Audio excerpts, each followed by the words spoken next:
Today's guest is Claire Sands, and she is from the UK, so she's a delight to listen to. And she shares her story about not being a mom, that and really coming to terms with the fact that she'll never be a mom, and that the story of infertility that she and her husband have dealt with. They married young and they found out fairly early on she was faced with lots of choices, which she and her husband decided to not pursue. And in this day and age, it's very hard because IVF is so prevalent. And also, they in the UK, they can do a treatment for free. Adoption was a consideration, but for different reasons she shares, they elected to not go those routes. And that's a really hard decision to make, especially in a society that where so many people are moms, and being a mom is such an identity that most of us who are female think that will be what we do. Very few women do not have children, but there are definitely a few of them, and a lot of them who aren't moms because of choice. They are moms because of what you know what life has handed them, in essence. And so she's got a great outlook. She's such a delight to talk to. And so I hope you enjoy this episode as much as I enjoyed interviewing Claire. Welcome to another episode of Not Your Average Lives. And with me today, I have Claire Sands, but she has a Y in her name. It's a little tricky. So I am so excited. Thank you for joining the show today, Claire. Thank you for having me. I'm very excited. Yeah. Well, I'm excited to listen to a British accent for Ah, 45 minutes because I love British accents. I've always wanted to have an accent, but then I guess if you like pretend to have an accent, then you're not really being authentic. So, you've got a great accent. I love the American. I listen to so many American podcasts. When we did our podcast to begin with, I was like, oh, we don't sound professional because we need to sound American. It sounds better. So, oh, depends where you're yeah. from. Well, us Americans, I think, like your accents and vice versa. So it's kind of crazy. Yeah. I think we just like what we're not used to, probably. True. Yeah, I think it's right. You want something different. That could be a Yeah. podcast episode in and of itself. So I had Claire come on because she has a podcast, and it's an interesting podcast and why she started it. And I just feel like there is a podcast in all of us. Like we could all be podcast hosts, just like I think we could all write books. And I think maybe some of, or many, maybe of my listeners, and the reason why I started a podcast was because I like to chit chat.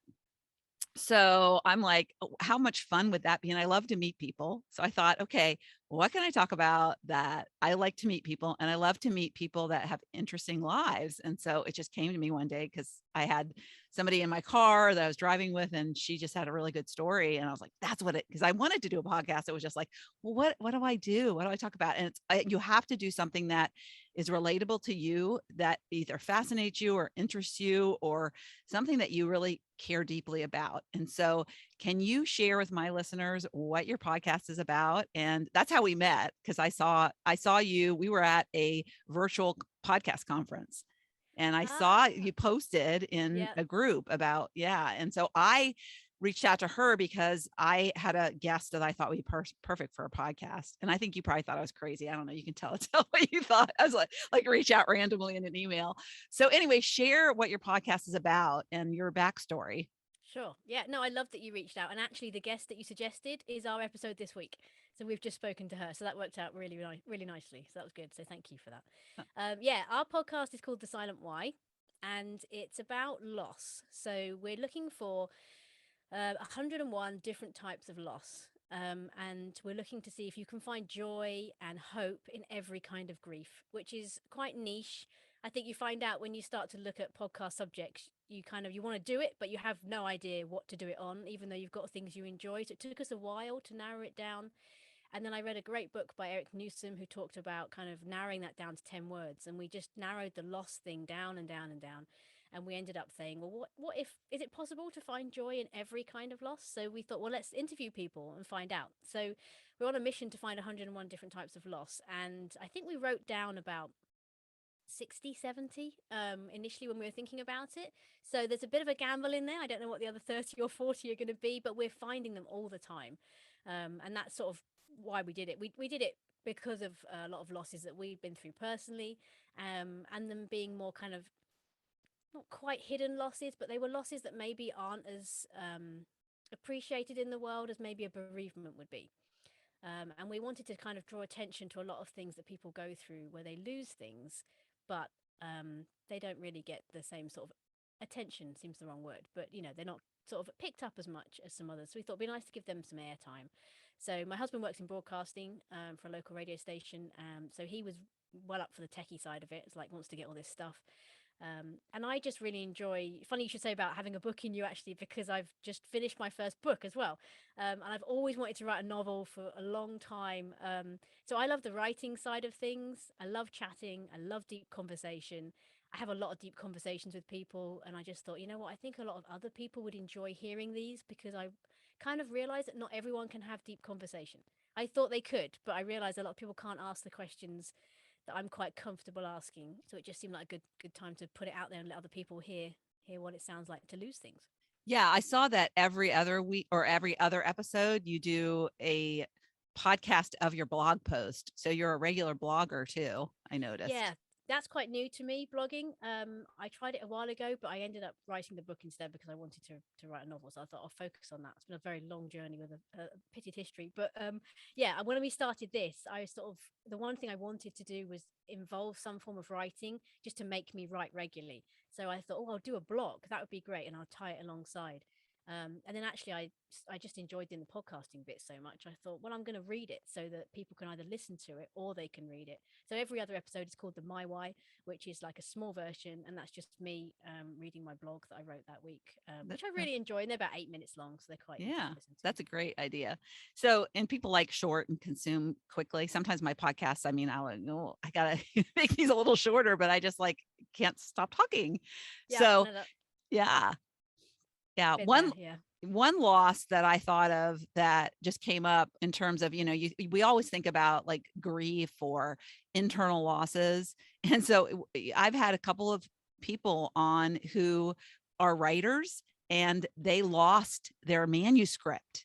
They Oh, like had oh, written like a book and that's lost, like one person like lost like a lot of it, but not all of it. Another person lost all of it. And it was like, just like going through the loss of something that's external, but like mm, so important and how that kind of changes you. That would be a kind of a different take if you're looking for yes. some extra episodes to I'm talk actually about. I'm writing it down now.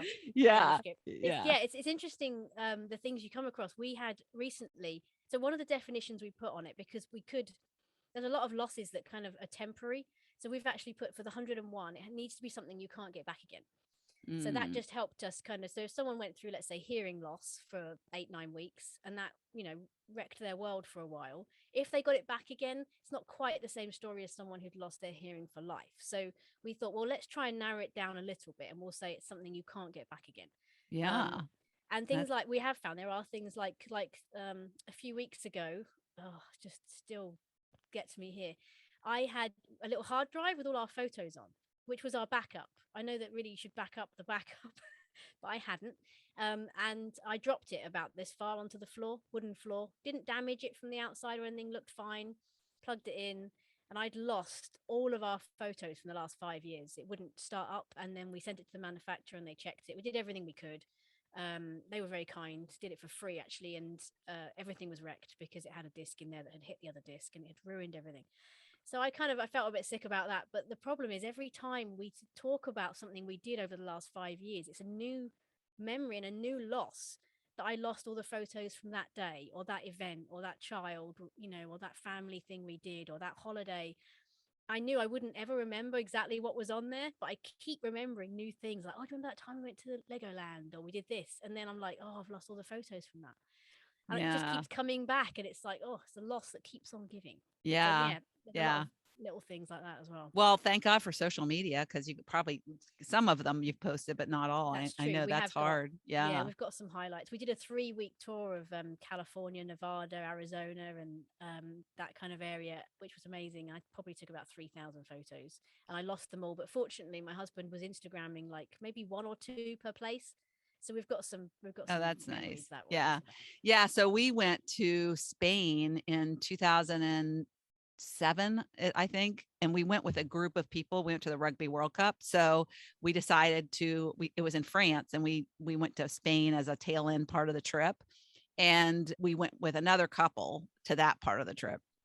But it was in the day where we still didn't use our cell phones for cameras. Yeah. I had a little pocket camera, and my purse was stolen in Barcelona and the camera was in it. And I had thought because I had taken my laptop, and I thought I need to transfer my pictures onto my laptop. And I was like, nah, and then my purse gets stolen and my pictures. But, fortunately that we were with a couple, and she took a lot of the pictures where we were. So that was nice. But yeah, it's like losing pictures when you're doing something that's so like once in a lifetime too Yeah. is heart-wrenching. So let's talk about like your loss and what, Mm. because it's a very profound loss, and many women and men, uh, couples go through that.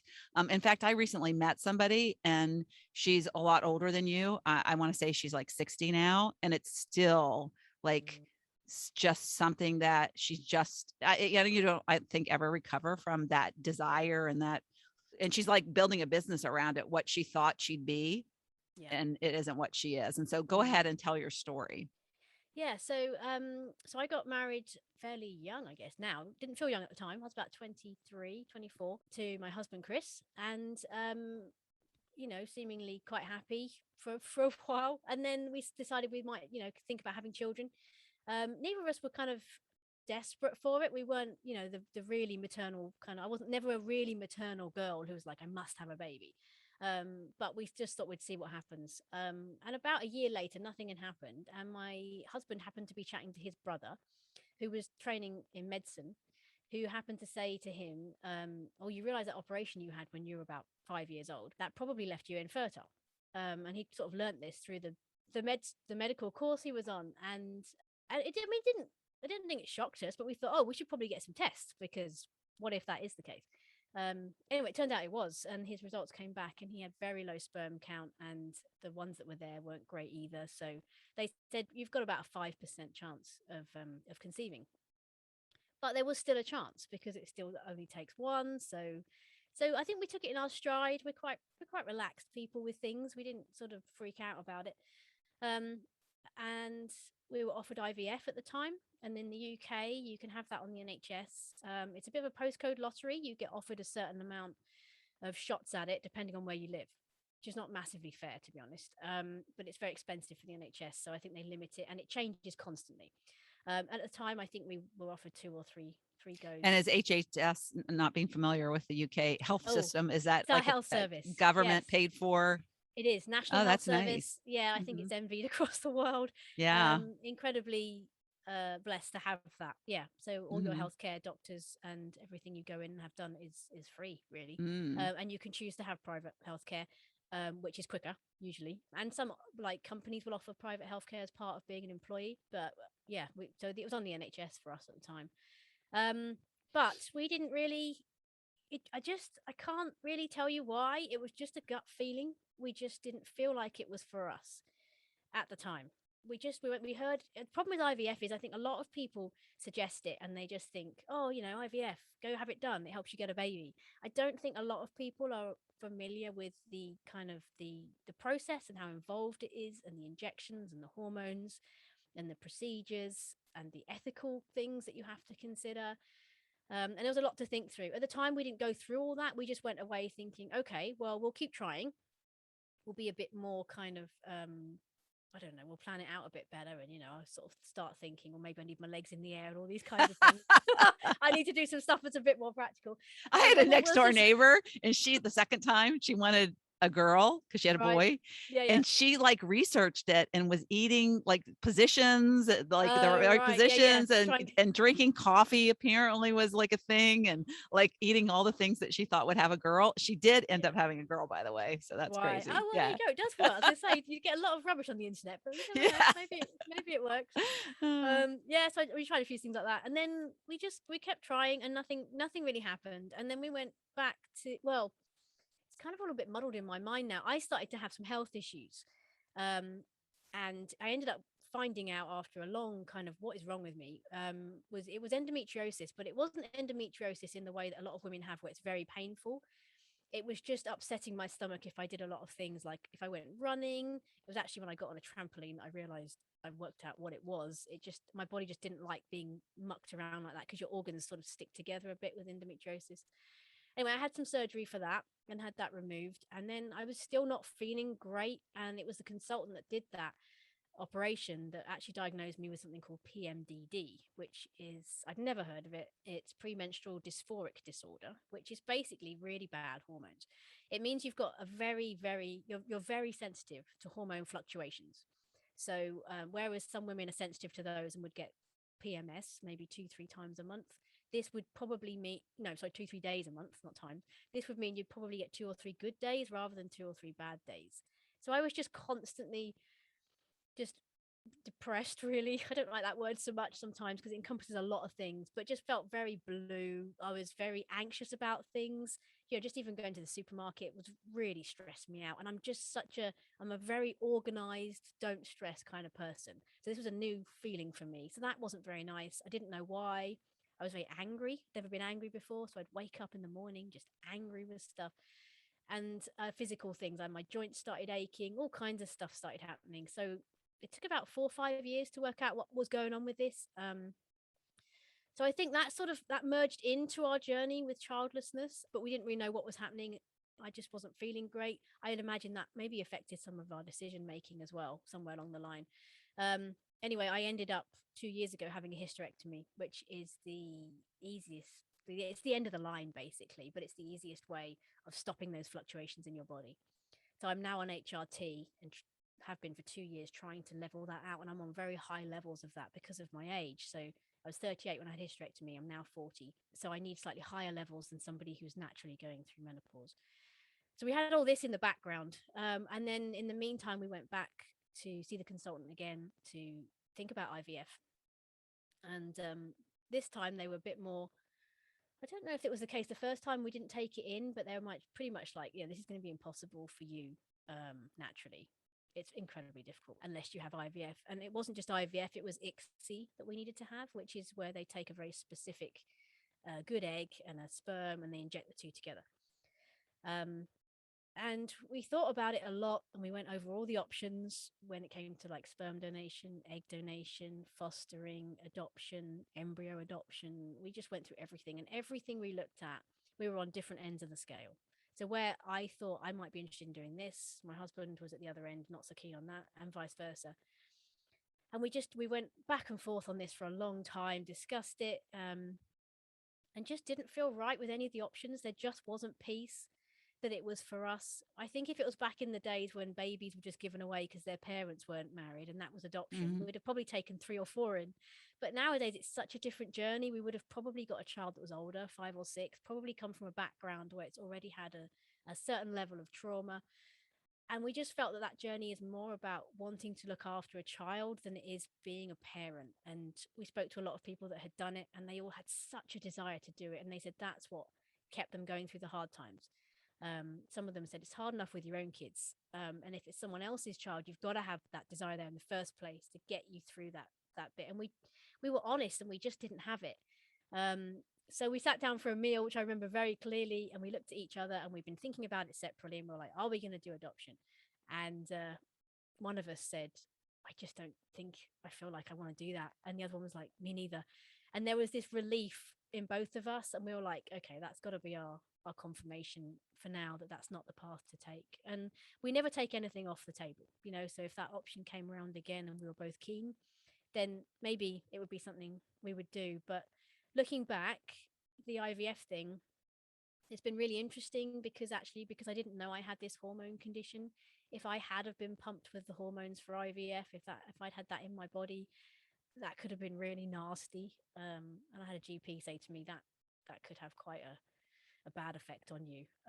So I don't know if that would have it could have put me into some sort of, nasty postnatal depression. It could have been a lot worse than that. You get some sort of psychosis type symptoms that can come through reactions. It could have, I don't know, I might not have been able to be the mom I wanted to be because, the hormones would have been going so crazy. So I have a lot of peace about it, but it's been a very long, complicated journey. And even with IVF, I remember at one point we were considering it, and a lot of people we know that have done IVF that have been successful have actually got embryos that are fertilized that they're freezing because they don't know what to do with because they've had their children. And you've got to make decisions about things like that. And when we thought through everything with our IVF, we thought, well, the worst case scenario for us is that we end up with a bunch of eggs that are fertilized. We run the IVF the amount of times that we can afford or that the NHS will give us, which sometimes is only one shot. So then you have to pay for the rest. But what if they're not successful?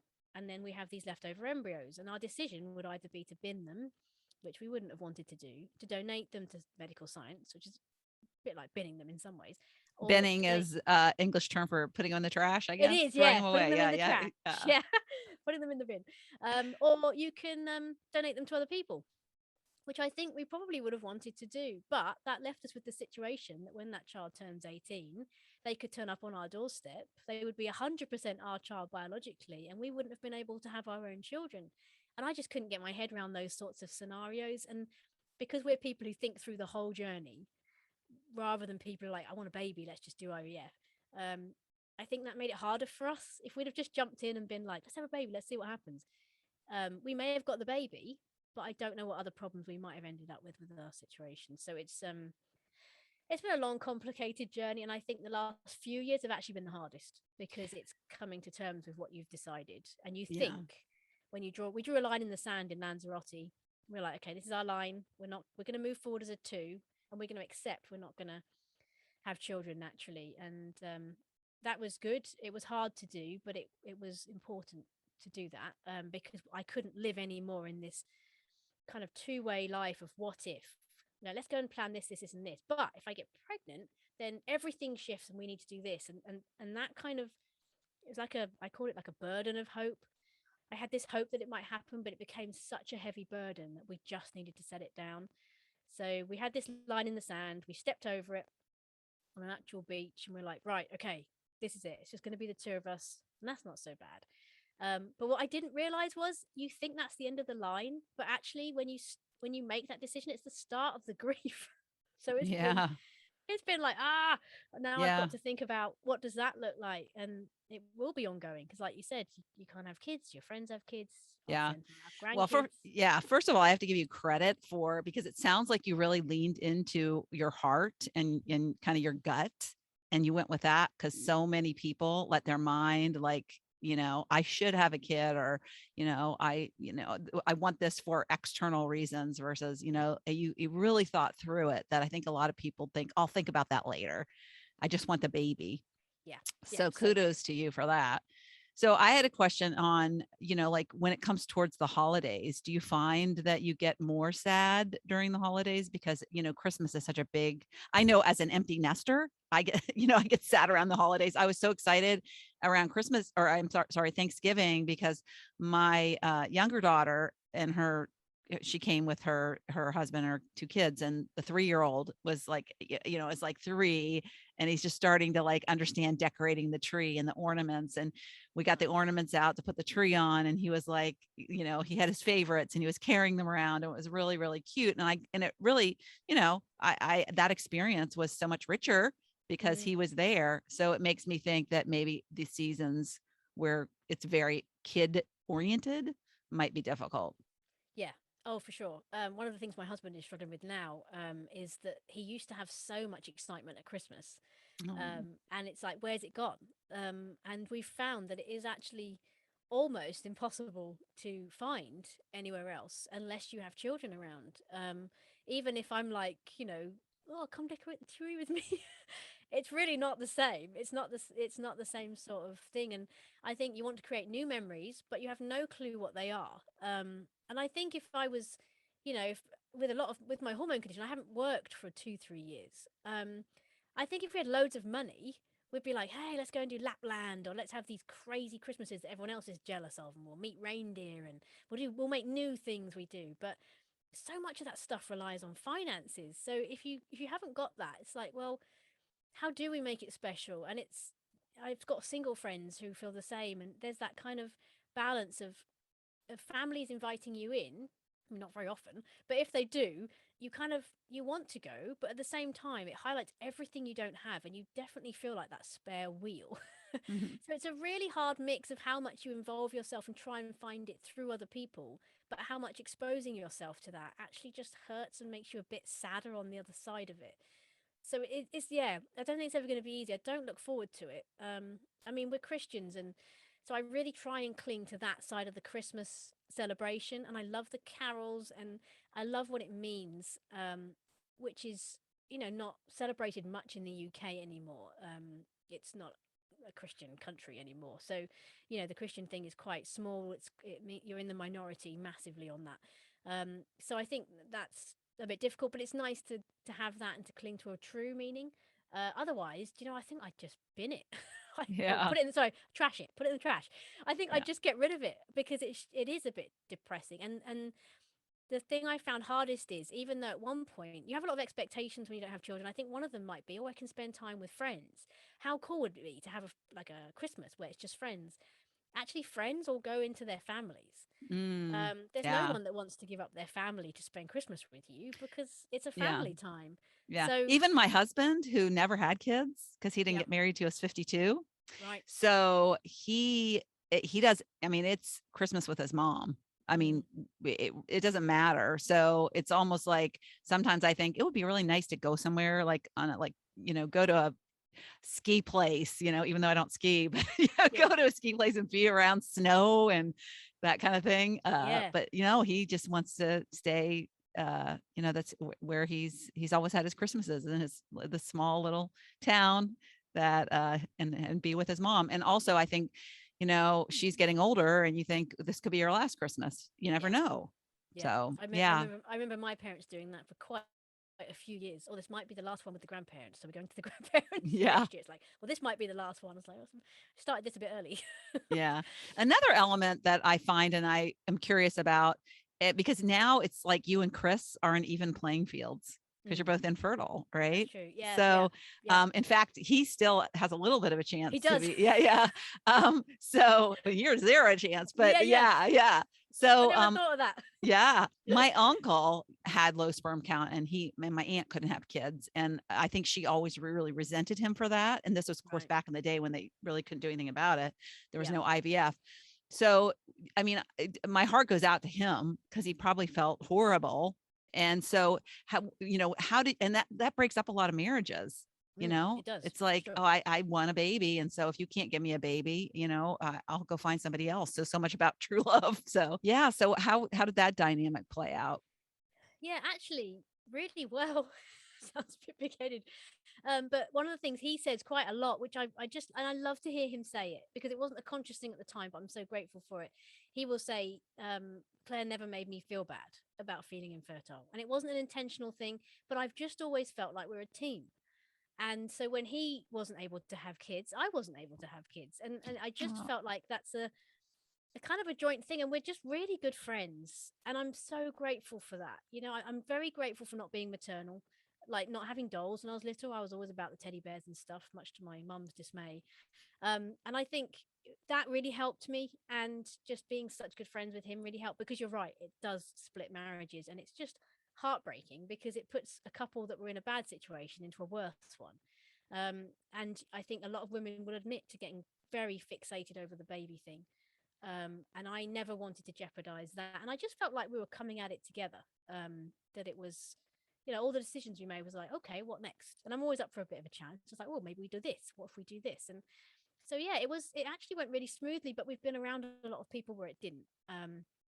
And the guy has felt particularly bad about it, or the woman has been torn apart, which is hard obviously to watch if you're the cause as the man, and then you're watching your partner just heartbroken by this. I mm-hmm. can't imagine that the other way around. That would Yeah. just be awful to feel like that was the case. So that it actually, yeah, it went quite well. I think possibly because we're just very passionate about marriage, helping marriages, kind of, those sorts of things. If people are in trouble with their marriage, we've done we've done courses, we've done training on helping couples, not professionally, just in spare time, but. And I think we've put a lot of that into practice. And I'm a real advocate for learning how to be married well, because it sounds like, I don't know, I think marriage stuff is, a lot of people think you don't go and do it unless you're having problems, and by then it's just almost a tad too late for a lot of the tools that they give you. And I think, we did a marriage course within about 3 years of being married, and it was just like, this is revelatory. This is amazing. This is how you communicate, and this is how you kind of see how your in-laws are completely different from your parents, and why that means your husband wants to do one thing at Christmas and then you want to do something different, and all these sorts of things, or with money.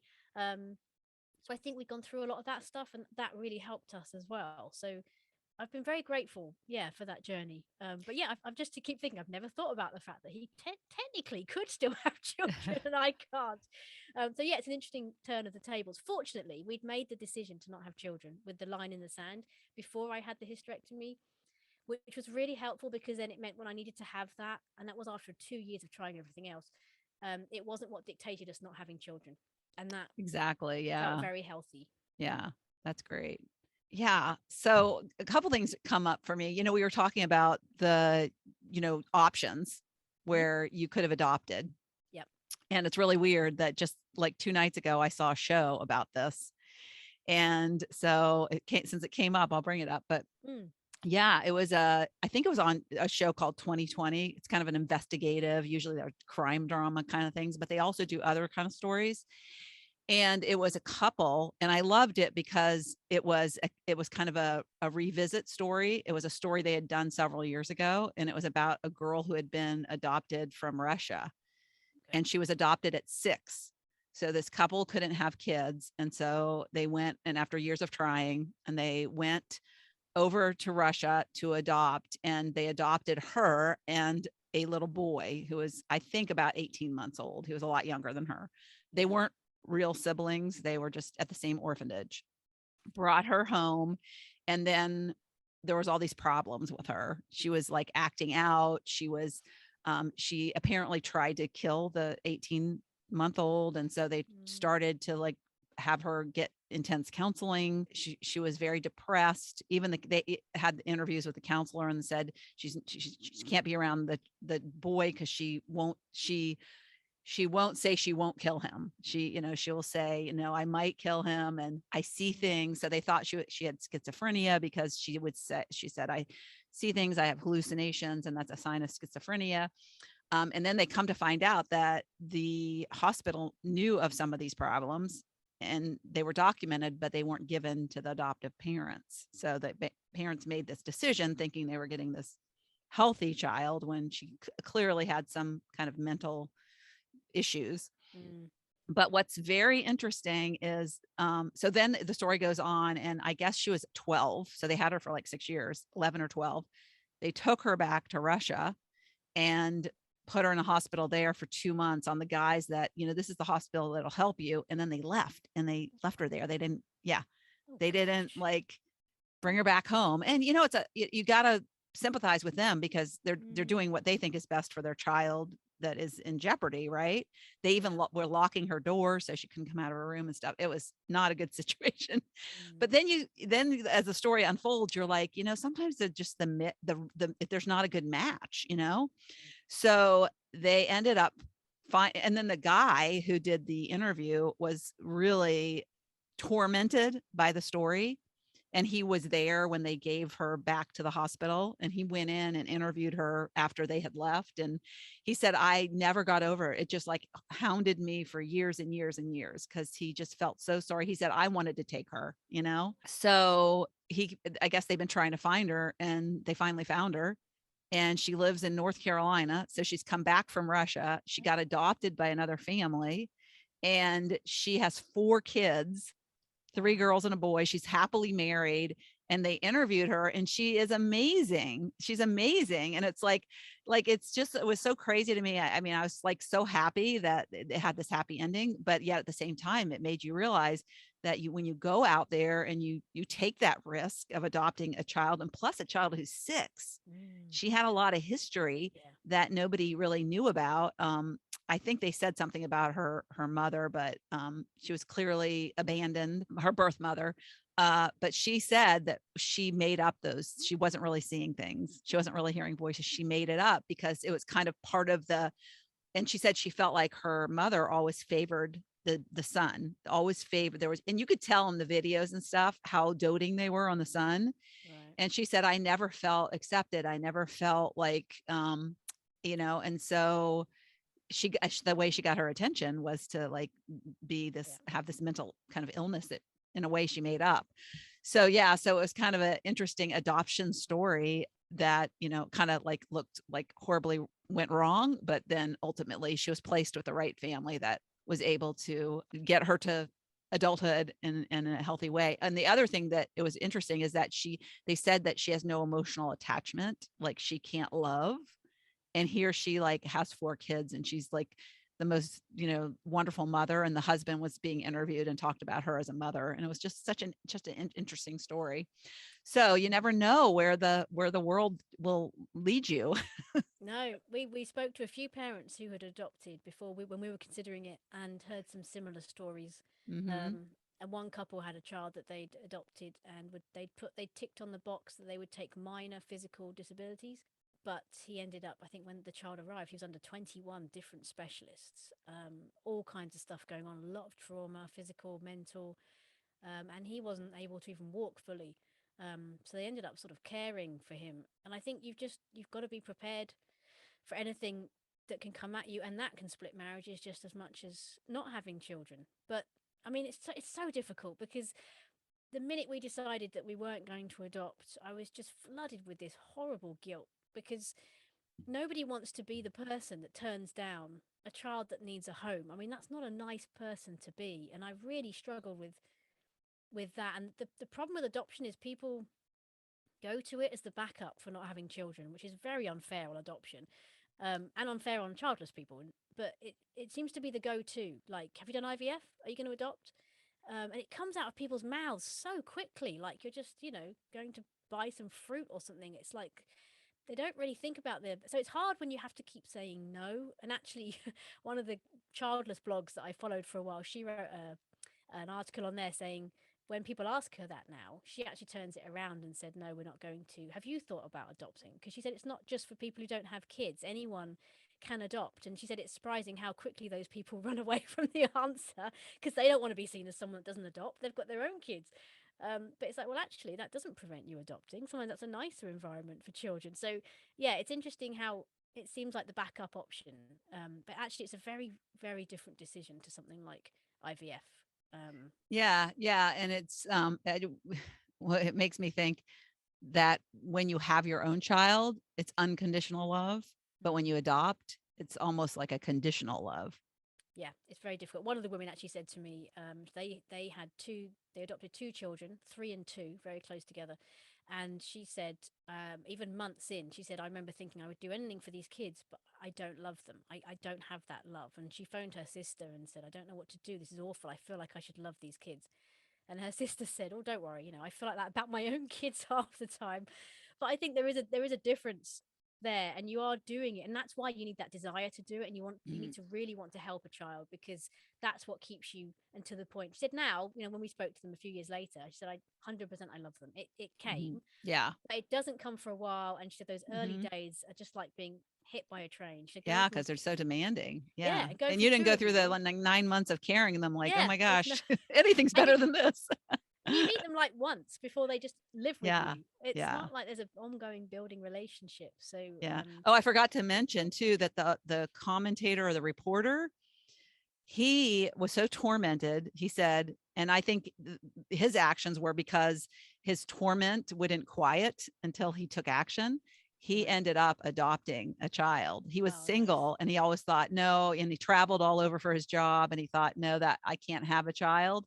Yeah. But because that story happened to him and he had such a profound, like, longing for helping, Yeah. and then he was like, felt like I'm at this I have this ache inside of me that won't go away until Yeah. I do something. So his way, I think, of helping her was by adopting a child. And so then they had an update story, and they had like a little side story about him, and he adopted a 4-year old in Africa. And Oh, lovely. now he's like, I don't know, he looks like he's about young adult, Yeah. college, maybe college age, Gosh. yeah. So it was a really pretty cool story. It's funny that was on right before Yeah. we talked, but Yeah. yeah. No, that's a great story. You do need Yeah. something like that sometimes, I think, to let you know what you're supposed to do in life. I spoke to some people who adopted, and one woman said that a flyer just came through the door for adoption, and she picked it up and looked at it and just sat and sobbed for about 3 hours. Her heart was just like, this is what I'm going to do. This is what I need to do. Mm, And sometimes it just things cross your path and you just think actually that's what I'm exactly. intended to do. Yeah, exactly. So, yeah. So, one thing before we wrap up, what does silent why mean? Because there's nothing in the title about loss, No, really. So, which what does is silent why mean? which is podcasting 101 not to do, isn't it? You're supposed to name it exactly what you're doing.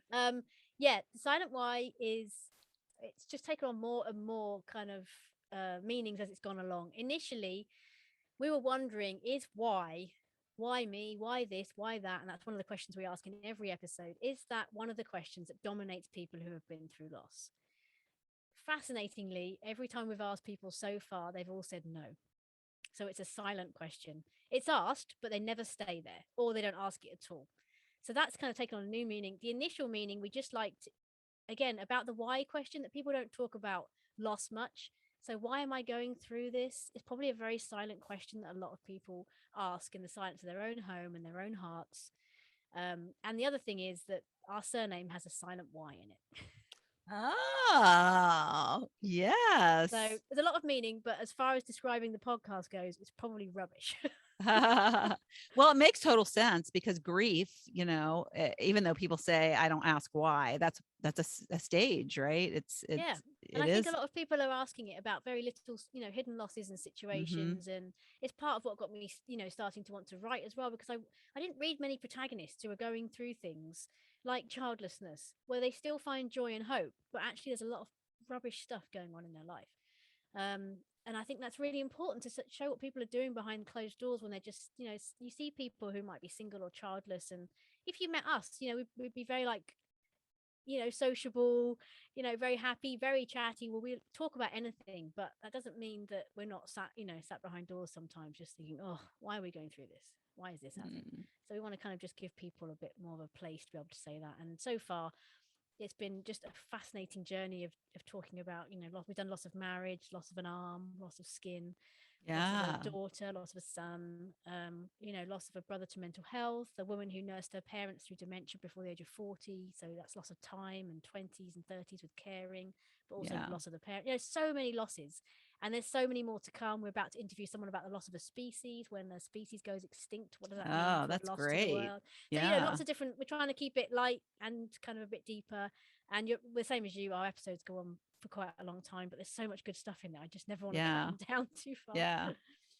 Yeah, a loss of an opportunity, like I think of people like, wanted the job and lost it, but it led them on a totally different path of some Yeah, sort. sure. Yeah, Yeah, that's lots of awesome. dreams as well. Mm-hmm. Dreams, Yeah. time. There's a lot of Yeah. things that you wouldn't necessarily think about that people, even things like hysterectomy. Loss of a womb. What does that Sure. mean to some Yeah. people? Loss Yeah. of menopause. Your body's changing. There's Mm-hmm. lots of things we want to chat to people about. So Yeah.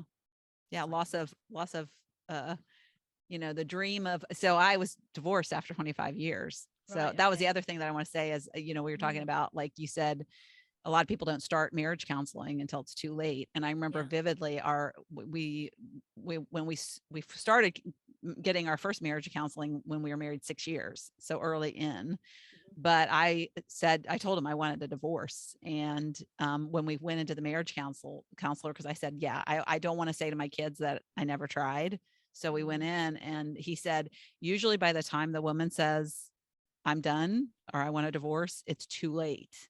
right. So you need to start going in sooner. But I had been asking him and he had kept saying no. And it was Yeah. only when I said I want a divorce that he said yes. And Right. fortunately, we had a great marriage counselor and we got back on track. So yeah, Oh, I brilliant. totally agree, because I would never, my kids would be different kids if they were subject to a Mm, divorce at a very young age. But what made me think of that was I had never wanted to be divorced. So the loss of kind of like, I guess the forever marriage, yeah. the loss of the forever marriage that, you at some point, and I was just clinging on to, and Mm, when I got to the point where I was like, I'm only clinging on to it because I don't want to be divorced.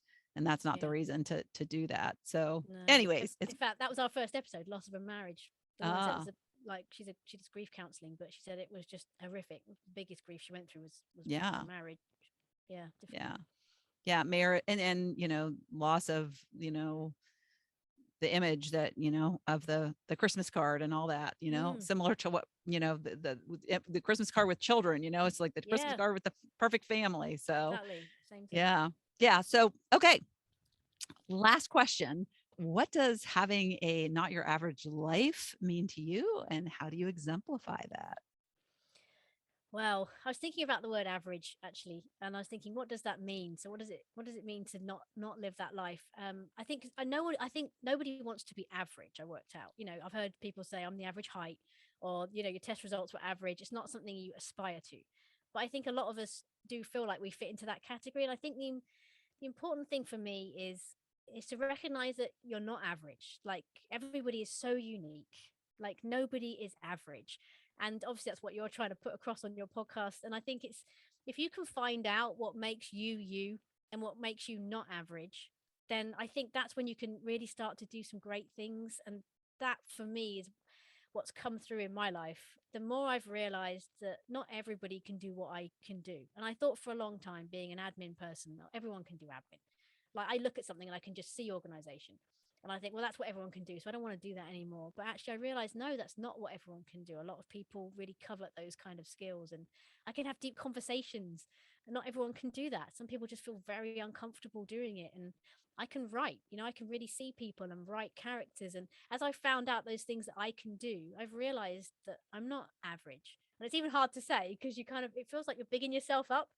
But the more you realize that, the more you can push into things that only you can do. And I think that's where you really get your enjoyment. And my life isn't average. I'm 40, I'm going through menopause and on HRT. I don't have children, I don't have a job currently. I'm doing a podcast and I'm writing a book, and neither of them have gone anywhere yet. They're all very early stages. It would be easy to just be like, oh, just to give up, but I think these are the things that will lead me into something I love doing. So yeah, it's working out that you're not average and then finding out how to do great things with stuff that only you can do. Yeah, yeah, you made me realize that in it's so true that every single person, I mean, I believe this. So you to make me realize this is I believe every single person is not average because they're your unique you and unique self. But what I realized was, you know what? Every single person that is listening to this can be a guest because Totally. it says you don't have to have this like special crazy story not to be not your average life. You just have to share who you are and be you.